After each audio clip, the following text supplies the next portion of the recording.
அரச காணிகள் பெருவாரியாக காணப்படுகின்றது. அண்மை காலங்களிலே இந்த அரச காணிகளை தனியாருக்கு வழங்குகின்ற சேவையில் நம்முடைய பிரதேச இடங்கள் ஈடுபட்டுக் கொண்டிருக்கின்றது. அவ்வாறான தனியாருக்கு வழங்குகின்ற நிகழ்வுகளின் பொழுது அந்த பிரதேசத்தை பிரதிநிதித்துவப்படுத்துகின்ற பிரதேச வட்டார உறுப்பினருக்கு விகிதாசார உறுப்பினர்களும் தங்களுடைய கருத்துக்களை வழங்குவதற்கு அந்த கூட்டத்தில் கலந்து கொள்ளக்கூடிய சந்தர்ப்பத்தை வழங்கப்பட வேண்டும். குறிப்பாக அண்மையிலே நடத்தப்பட்ட கூட்டத்தில் கூட வட்டார எல்லை பகுதியிலேயே அது நடைபெற்றது. தனியாருக்கு வழங்க அந்த கூட்டத்தில் எங்களுக்கு எதுவுமே தெரியப்படுத்தப்படாமல் அந்த கூட்டம் நடைபெற்றிருக்கு. எனவே இந்த இவ்வாறான அரச காணிகளை சுவீகரிக்கின்ற வேலைகள் ஈடுபடுகின்ற பொழுது நிச்சயமாக எங்களுடைய உறுப்பினர்களுக்கு தெரியப்படுத்தப்பட வேண்டும் என்பதை பொதுமக்களால குடியிருப்புக்கு காணிகள் பெருக்கப்பட்ட போதிலும் அவர்களுக்கு முன்னுரிமைப்படுத்தப்படாமல் இந்த தொழில் ரீதியாக இருக்கின்றவர்களுக்கு முதலீட்டாளர்களுக்கு முன்னுரிமை கொடுப்பதாகவும் ஒரு முறைப்பாடு கிடைக்கப்பட்டிருந்தது.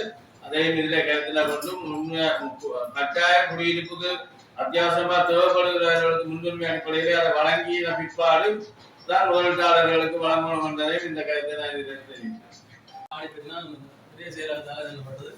மக்கள் வந்து எங்களுக்கு அறிவிக்கணும், இப்படி ஒரு மீட்டிங் தாங்கள் அறிவிச்சிருக்கேன். ஆனால் வட்டார மெம்பராக இருக்கிற எங்களுக்கு 2 வீட்டு வட்டாரத்துக்கு இடையெல்லாம் அந்த நிலம் வருது. அப்போ வந்து எங்களுக்கு 2 பேருக்கு எனக்கு 10ஆம் வட்டாரம் 20ஆம் வட்டாரம் மெம்பருக்கும் அறிவிக்கல. இப்போ நாங்கள் வந்து மக்கள் பிரச்சனை வரோம்னா மக்கள் வந்து எங்களுக்கு சொல்லி அந்த பிரச்சனை இப்படி இப்படி பிரச்சனை இருக்குது, எங்களுக்கு இருக்கிறது காணி இல்லை, இப்படி மக்கள் சுற்றுலா மையங்களுக்காக காணி ஒதுக்கப்படுதுன்னு சொல்லியிருக்கல. அப்ப அந்த பிரச்சனை நாங்கள்லாம் வந்து கதைக்கிறோம். அந்த சபையில மக்கள் தெரிவிக்கிறத நாங்கள் வந்து நேரடியாக கதைக்கூடிய மாதிரி சில அமைப்புகளையும் அவை சம்பந்தப்பட்ட சில அமைப்புகளை மட்டும்தான் அதில் எடுக்கணும். மற்றபடி எது யாருக்கும் அனுமதி வழங்குறது. இப்போ நாங்கள் அனுமதி வழங்கியாமல் அங்கே போகிறா இருக்கிறோம்னா அதில் வந்து நிகழ்ச்சி அடிச்சிருக்கிறோம். நிகழ்ச்சி நேரம் எங்களுக்கு அனுமதி இல்லை. வெளியுள்ள காலங்களில் வார எங்கள இப்போ பிரதேசங்களில் வார எந்த ஒரு நில அபகரிப்பான பிரச்சனைகளுக்கும் வட்டார உறுப்பினர்களுக்கும் என்னோட பிரதேச உறுப்பினர்களுக்கு அந்த கலந்துரையாடல சம்பந்தமாக ஆணி வழங்குவது மட்டுமில்ல, ஏனைய செயற்பாடுகளாக இருந்தாலும் ஏதாவது வேலைத்திறனாக இருந்தாலும் வட்டார உறுப்பினருக்கு தெரியாமல் தெரியப்படுத்தி செய்வது நல்லா. என்றால் உதாரணத்துக்கு நம்முடைய பிரதேசத்திலே 104 ஒரு தேர்தலும் தொடங்கியிருக்கு. பிரச்சனை அதுல ஏதோ ஒரு கம்ப்ளைண்ட் வந்திருக்குது, தனியை வளர்த்து ஏதோ ஆய்வு செய்யணும் எடுக்கணும்னு சொல்லி மேலே அதுகளுக்கே தெரியாது. ஆட் செய்யணும் அதை செய்யணும்ன்றது தெரியல. ஆகவே இந்த காணி வழங்குறது மட்டுமில்லை, ஏனைய ஒரு வேலைத்திறன் செய்கையும் இந்த வட்டார உறுப்பினரோட கலந்தாலும் ஊராட்சி கிழக்கு பிரதேசத்துல வந்து அரச காணிகள் வந்து நிறைய காணப்படுது. இந்த அரச காணிகளை வந்து காணி சீர்திருத்த ஆணைக்குழு ஊடாக பிரதேச செயலர்கள் வந்து காணி சீர்திருத்த ஆணைக்குழு ஊடாக வந்து இந்த காணிகளை வந்து தங்கள் முதலீட்டுக்காண்டி அரசாங்கம் வந்து தனியார் நிறுவனங்களுக்கு வழங்குது. இந்த தனியார் நிறுவனங்களுக்கு வந்து அரசாங்கம் காணிகளை வழங்கிக்க ஆண்டாண்டு காலமாக தங்களுடைய பூர்வீக நிலங்கள்ல வாழ்ந்து வந்த இந்த தமிழ் மக்களுடைய காணிகளை அவர்களுடைய விருப்பம் இல்லாம இப்படி நீங்கள் தனியார் துறைகளுக்கு நீங்க வழங்கலாம்.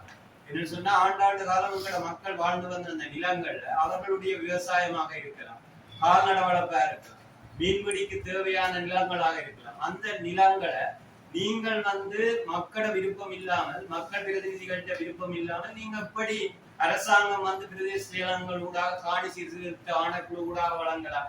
இது ஒரு தவறான ஒரு விடயம். என்னன்னு சொன்னா மக்கள விருப்பம் இருக்கும். மக்கள் பிரதிநிதிக்காக டொலருக்காண்டி நீங்கள் வித்து போட்டு போனா, குத்தகை அடிப்படை என்றாலும் சரி, நீண்ட கால அனுமதி பத்திரம் என்றாலும் சரி, நீங்க வித்து போட்டு போனா எங்கட மக்கள் என்ன செய்வது? நாளைக்கு இது இந்த காணி விற்கிற காணிகள் ஊடாக எங்களுடைய இனப்பெரும்பலம் குறைவடைவதற்கான வாய்ப்பு இருக்கு. நாளைக்கு வந்து இன்னொரு மொழி ஒரு ஆக்கிரமிப்பு, ஒரு மத நில இன ஆக்கிரமிப்பு கூட இடம்பெறலாம். நீங்கள் வந்து இந்த நிலத்தை வந்து ஒரு தென்னிலங்கையை சேர்ந்த ஒரு நிறுவனத்துக்கோ இல்லாட்டி அங்க இருக்கிறார்களுக்கு வித்து போட்டு போனா நாளைக்கு எங்கட இடங்கள் வந்து சிங்கள குடியேற்றங்களா மாறி போயிடும். ஆகவே நீங்கள் பிரதேச செயலங்களாக இருக்கலாம், அரசாங்கமான பிரதேச செயலங்கள் ஊடாக காணி சீர்திருத்த ஆணைக்குழு ஊடாக நீங்கள் வந்து காணிகளை விற்க அந்த வடமராட்சி கிழக்கு பிரதேசமாக இருந்தால் அந்த மக்கள் பிரதிநிதிகளுக்கு முன்னிலையில தான் நீங்கள் இந்த விஷயத்தை நாங்கள் செய்ய போறோம், இந்த காணியை வந்து இந்த நிறுவனத்துக்கு கொடுக்க போறோம் என்றதை நீங்க சரியா தெளிவுபடுத்தணும் என்றதை நான் தெளிவுபடுத்துறேன்.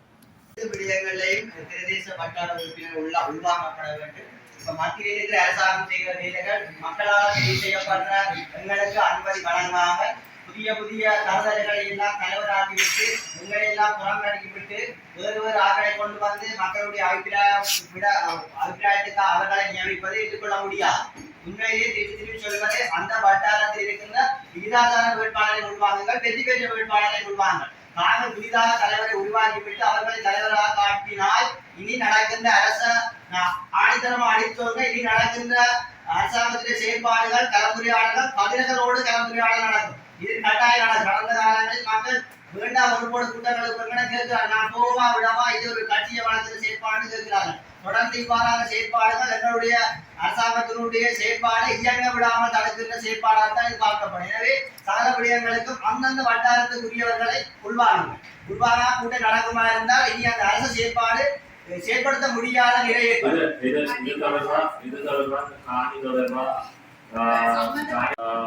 அந்த அடிப்படையில கட்டாயம் தவிசாளனை கூப்பிடணும். தவிசாளர் இல்லாத சபை இல்லாத காலத்தில சட்டத்திட்டத்துக்கு அமைய செயலாளர் அந்த பதவி வழியாக அது சட்டத்துக்கு அமைய இருக்கும். அந்த அடிப்படையில கடந்த இந்த காணி பயன்பாடு குழு கூட்டத்துல நாங்கள் சபை பொருட்படுத்த அதிலே 3 விடயங்கள் உள்வாங்கப்பட்டிருந்தது. ஒன்று, மணக்காட்டு பகுதியிலே 300 ஏக்கர் காணி, ஒரு கிராமம் அளவு காணி அந்த காணி பயன்பாடு குழு கூட்டத்திலே காணப்பட்டது. அதுக்கப்புறம் 45 ஏக்கர் காணி, நான் எங்க குளத்தில் நினைக்கிறேன், அது ரால் வளர்ப்பு. அடுத்தது 20 ஏக்கர் காணி, 25 ஏக்கர் நினைக்கிறேன், 20-25 ஏக்கர் காணி வெத்திலக்கண்ணிக்கு மாடியோடைக்கும் கையில் இருக்கிற கோடி அடியில ஆளுநர் அலுவலகத்தால கோரிக்கை விட்டதான் அந்த காணி வழங்குவோம் சொல்லி அதுல இருந்த எல்லாருமே சொல்லிக் கொண்டிருந்தாங்க. எதுக்குன்னா இந்தியாவில இருந்து வருபவர்கள் தியானம் செய்வதற்கு ஒருவர் கரண்டுக்கும் தற்போது தியானம் செய்வது யாருமே அந்த பகுதி தியானத்துக்கு வருவது. நான் அவலா விடயத்தை பார்த்துட்டு கூறினேன், இதிலே தியானம் செய்வதற்கு யாரும் வருவதில்லை, அது பொருத்தமே.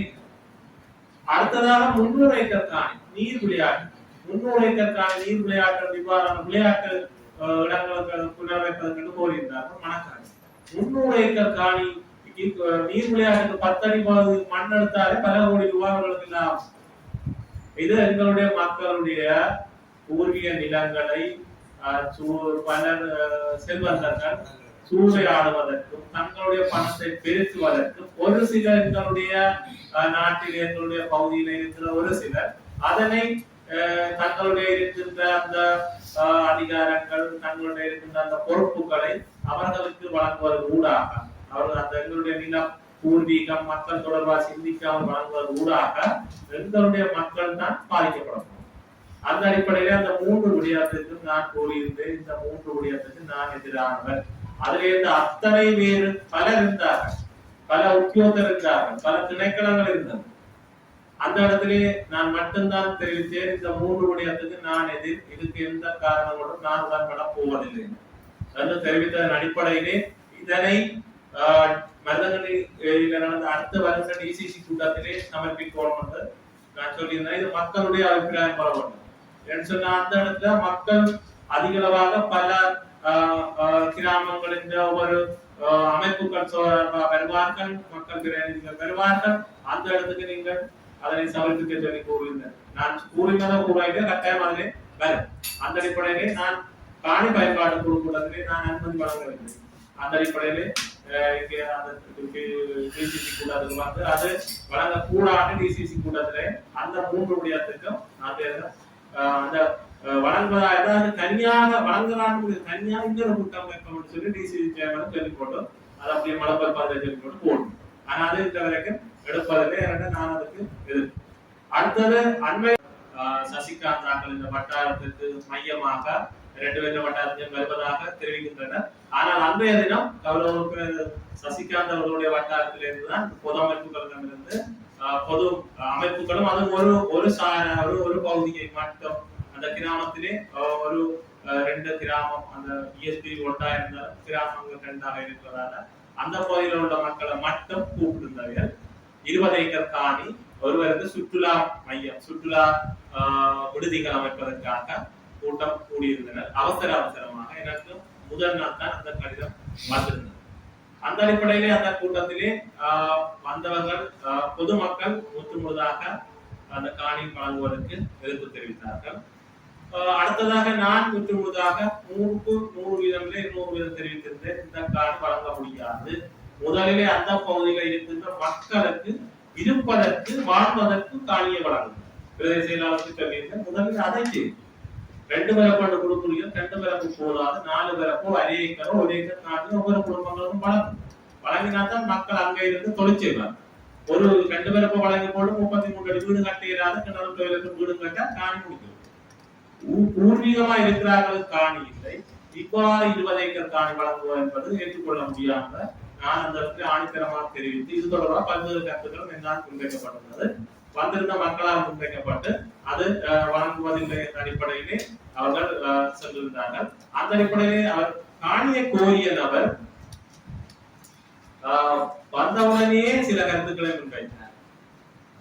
நீங்க போட்டிகள் தானே வந்தீங்க, என்ன செய்வது என்ற விதமாக தலையாட்டி வித்தியாசமா தான் காய்ச்சிருந்தார். அவர் அப்படி அவருடைய மனநிலை எனக்கு தெரியாது.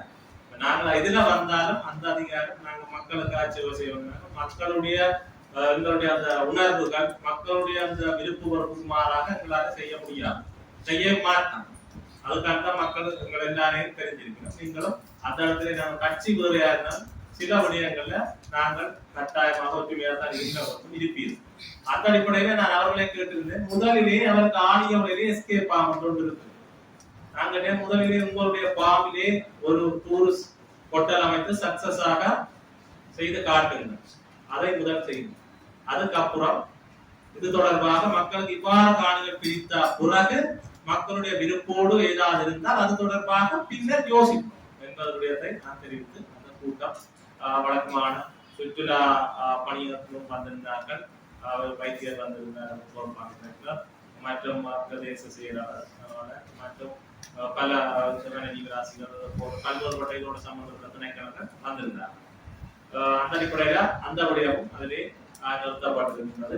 இவ்வாறான அந்த கௌரவ உறுப்பினர் கோரிய இந்த விடயம் காணி பயன்பாட்டு குழு கூட்டம் என்பது அதிலே சட்டத்திட்டம் என்றது நீங்க கூறுவன விடயம் ஏற்றுக்கொள்ளக்கூடிய விடயம். அது காணி வழங்குவதாக இருந்தால் அந்த விடயத்துக்கு உண்மையாக அன்றைய தினம் அவ்வாறான கலந்துரையாடல் கட்டாயம் மக்கள் பிரதிநிதிகளாகிய ஒவ்வொருவரை அந்த எந்த பகுதியில் இருக்கின்றோ அந்த பகுதியில் இருந்து மக்கள் பிரதிநிதிகளை அழைத்தே இருக்கணும். கட்டாயம் அவர்களை அழைத்திருக்கணும். அதுமே அவர்கள் விட்ட அப்படி இருந்துதான் நானும் நினைக்கின்றேன். உங்களுடைய கோரிக்கை நியாயமானது. இது தொடர்பாக நாங்கள் என்ன செய்யலாம் தெரியப்படுத்தணும். அந்த வகையில நான் இப்ப இது கதை வந்த பட்டய உறுப்பினருக்கு தெரியப்படுத்த வேண்டிய விஷயத்துக்கு தான் பாரன். சொந்த நாட்டு என்னுடைய கலாச்சாரவாத வீதி அறிக்கை நடப்பட்டிருக்கு. எனக்கு தெரியப்படுத்தவில்லை. யாரு தவிசாளரும் வேறும் 3 உறுப்பினர் மூலம் அறிக்கை நடப்பட்டுள்ளது. எனக்கு முதல் நாள்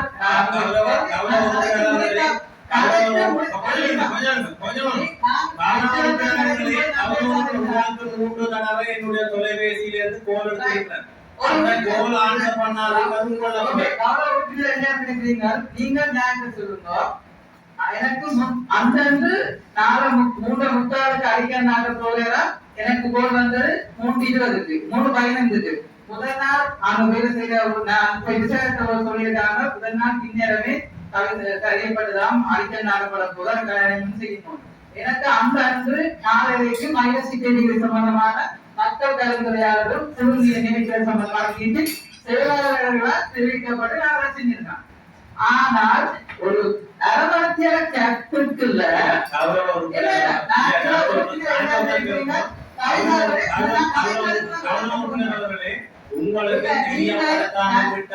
உங்களுக்கு நான் கிட்டத்தட்ட அடிக்கல் நாட்டில நாளைக்கு கூடாது.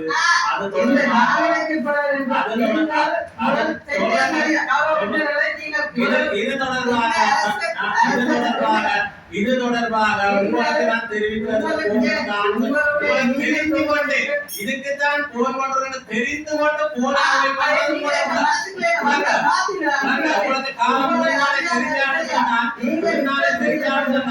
போன் கையில இதுக்குள்ள எனக்கு போய் சொன்னீங்க போன் சைலன்ஸ்ல இருந்தாலும் நான் அதே பேரே கேட்கேன் போன் ஆன் பண்ணல கேட்கேன் சைலன்ஸ்ல போன் நான் இருக்கும் போது போன் பண்ணினா பிறகு நீங்கள் ஒருவருடன் போன் வைக்க நான் பக்கத்துல இருந்தேன் அப்ப நான் போன் பண்ணினா பிறகு அப்ப அது தொடர்பாக தெரியாது உங்களுக்கு தெரியாம விட்டாங்க அது கூட மக்களால் தெரிவு செய்யப்பட்ட உங்களை தவிசாரம் செய்தது சரியா குறையாது உண்மையான இது தொடர்பாக உங்களுக்கு போன் பண்ணாமல் விட்டால்தான் நான் தவிசாரம் போய் கல்வி வைக்கிறதுக்கு என்ன வேலை செய்யறது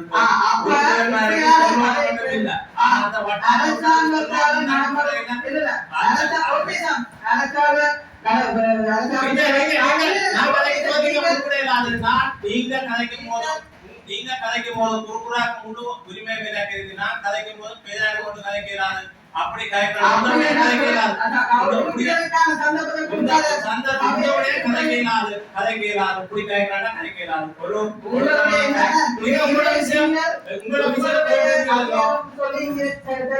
எல்லா மக்களால் செய்யப்பட்டு வந்தாங்கல்ல நீங்க படித்தவர்களுக்கு எல்லாம் இருக்கிறாரு உங்களுடைய கருத்தை நீங்க இது கருத்தாலும் செஞ்ச சரியா விளையாடும் தனியார் எதுக்குமே தெரியாமல் ஒரு பெரிய ஒரு நிறுவனத்துக்கு ஒரு செயல்பாட்டை கொடுத்துட்டார். ஆனால் அகாலவார விளைவுகளை மக்கள் கொண்டிருக்கணும் பெரிய தவறு. ஆனால் அவை செய்த வேலை வந்து இரவோடு இரண்டு தான் செய்யும்.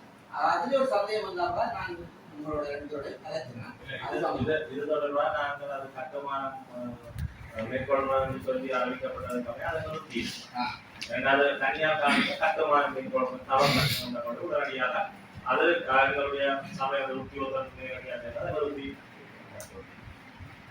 அந்த எங்க காணி தொடர்பாக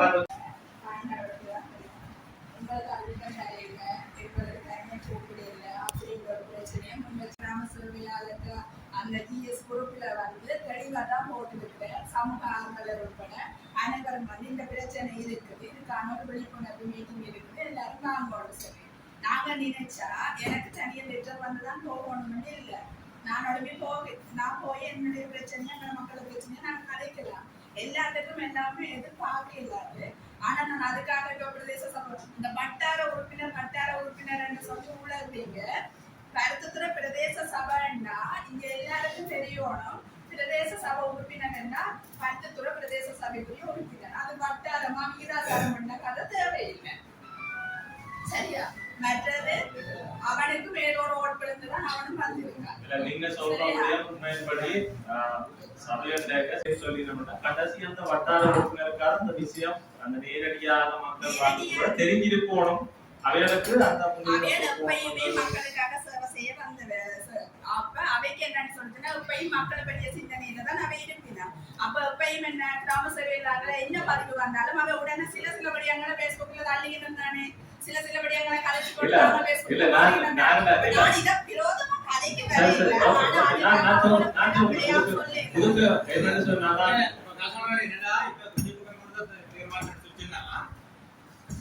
கௌரவ உறுப்பினருக்கு உத்தியோகம் அறிவிக்கணும். நீங்கள்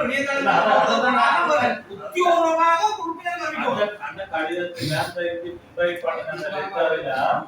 கிராமவர்த்தி சங்கத்துக்கு அறிவிக்கப்பட்டது, மாத சங்கத்துக்கு அறிவிக்கப்பட்டது.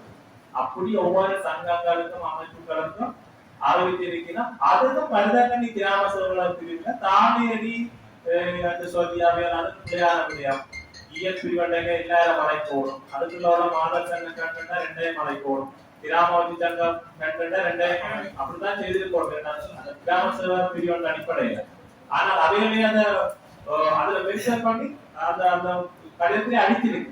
ஆனா கௌரவ உறுப்பினர்கள் அந்த மக்களால் தெரிவு செய்யப்பட்டார்கள் உத்தியோகமா அறிவிக்காம நாங்கள் அந்த போகல, எந்த உறுப்பினரும் போகல. நாங்கள் ஒரு அந்தஸ்தை அங்கீகாரத்தை கொடுப்பதில் அரசு அரசாங்க உத்தியோகர்களுக்கு எனக்கு தெரியாமல் இருக்கின்றது. இது உண்மையில் ஒரு கேஷுவலா கொடுத்தவங்க நடைமுறை செஞ்சோம். இந்த விஷயங்களை செய்தாதான் நாம கூட ஒரு புரிந்துணர்வு கூட இந்த சபையில நீங்க கொண்டு வர தீர்மானங்களா இருந்தாலும் சரி, நீங்கள் ஏற்படுத்தக்கூடிய நாங்கள் உங்களோட சேர்ந்து ஒருமித்து ஒரு விடயங்களை கொண்டு செல்லலாம். அந்த வகையில மற்றது கௌரவ உறுப்பினர் கலிதா அவர்கள் உறுப்பினர் என்று கத்திக் கொண்டிருக்கிறீர்கள் என்று சொன்னீர்கள். உண்மையில் ஒரு வட்டாரத்தில் ஒரு தேர்தல் என்று வரும்போது எல்லா கட்சிகளும் போட்டியிடும் நேரங்களில் அந்த வட்டாரங்களில் ஒவ்வொரு கட்சிகளும் தான் வென்றோம் என்று மிக பிரயத்தனம் செய்துதான் அந்த வெற்றி வகையை சூடுகின்றது. இலக்கம் என்பது வாக்கு எண்ணிக்கை என்பது இலக்கம், அது வெற்றியை தீர்மானிக்கின்ற ஒரு விடயம். அதில் வென்றவர்கள் உண்மையில் அவர்கள் வெற்றியாளர்கள் தான். நீங்கள் உறுப்பினர்களை நாங்கள் பிரித்து பார்க்கவில்லை, ஆனால் நீங்கள் தான் பிரித்து பார்த்து நாங்கள் வீதாசாரம் நீங்கள் வட்டார உறுப்பினர் வந்து அந்த பிரச்சனையை கொண்டு வாருங்கள். ஆனா மன்னிப்போம், அது சொல்ல வேண்டிய கடமை இருக்கு. இந்த போட்டில திருவென்ற விடயம் போட்டதற்குரிய விடயங்களை நீங்க புரிந்து கொள்ளுங்க நினைக்கிறேன். உங்களுடைய அந்த பெயர் பலகையும் அந்த இந்த இடைவெளியை நீங்க பார்த்துக்கொண்டா உணர்ந்து கொள்வீங்க. அடுத்த விஷயம் உன்னுடைய தீர்மானங்களே அனுப்பப்பட வேண்டும். அதாவது இந்த தனியார் மருதங்காடி பிரதேச செயலம் பண்ணலாம் இல்ல அது பொதுவான பிரதேச செயலம் எல்லா இடங்களும் மருதங்களில் கத்தித்துறையில இருக்குது, மருதங்களில் இருக்குது. இந்த கௌரவ உறுப்பினர்களுக்கான அந்த அழைப்பிதழ்களையோ அல்லது அந்த கௌரவத்தையோ வழங்க வேண்டிய தேவை இருக்குது. அதே மாதிரி எங்களுக்கும் ஒரு கடமை ஒன்று இருக்கிறது. எங்களுடைய பிரதேசத்திலே ஒரு வீதி அபிவிருத்தி அல்லது புதிய சொற்களுடைய வேலை திட்டத்தை செய்கின்ற போது எங்களோட சபை ஒரு கல்வி வைக்க போகுது, அதனால அதுக்கான ஒரு செயல்பாடு முன்னெடுக்கப்படுதுன்னா எல்லாரும் நாம பிரதேச உறுப்பினர்கள் தான். கட்சி சார்ந்த பார்வை இங்கே இல்லையா எல்லாரையும் கலந்து கொள்ளுமாறு அழைப்பு விடப்பட்டது. ஆனா கொஞ்சம் ஏழியா ஒரு சின்ன தவறு நடந்திருக்கலாம், அது மட்டுமட்டாக நாங்கள் தெரியப்படுத்துறது சொன்னா நிமிஷம் என்ன அவர் ஆண் சபைனால் கொடுத்துக்கலாம், சில விட நீங்க எடுக்காம இருக்கலாம். இதை முன்கூட்டியே நாங்கள் கௌரவ உறுப்பினர் பன்னீர்செல்வம் ஐயா இருந்தார். அவர் அது பட்டாளத்துல இருக்கிற உறுப்பினர் தான் செய்ய வேண்டிய வேலை ஒழுங்கு பண்ணி போட்டு அதை போன் பண்ணி சொல்லுவோம். அதுதான் உண்மை. ஆனால் அது எதிர்காலத்தில் அப்படியான